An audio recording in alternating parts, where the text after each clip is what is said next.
Saudi अरब की फिजा सोगवार, Saudi शहजादे इंतकाल कर गए। ऐवान शाही की जानिब से जारी एलामिया में शहजादा अब्दुल करीम बिन सऊद बिन अब्दुल अजीज आले सऊद के इंतकाल की खबर दी गई। शहजादा अब्दुल करीम बिन सऊद की नमाज जनाजा कल बाद नमाज मगरिब मस्जिदुल हराम में अदा की गई।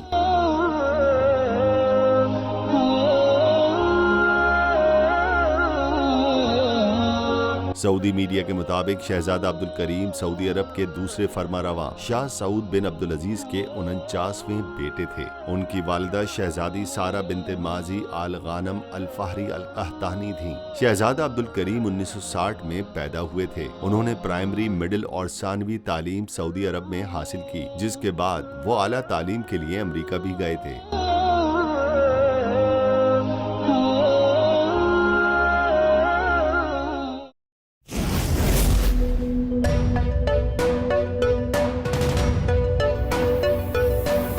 यहाँ सबको सिर्फ 1 मिनट मिलेगा।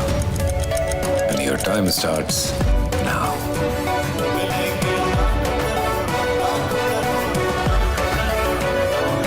लाखों करोड़ों बस 1 मिनट में।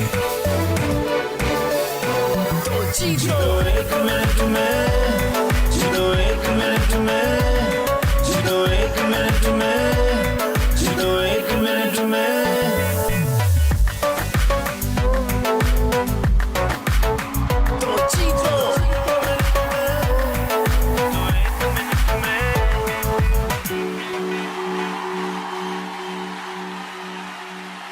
सबसे ज्यादा व्यूज, सबसे ज्यादा रील्स और सबसे ज्यादा रेटिंग के साथ बोल अब भी नंबर 1 पोजीशन पर बरकरार। सब्सक्राइब करें और बेल दबाएं ताकि कोई खबर रह न जाए।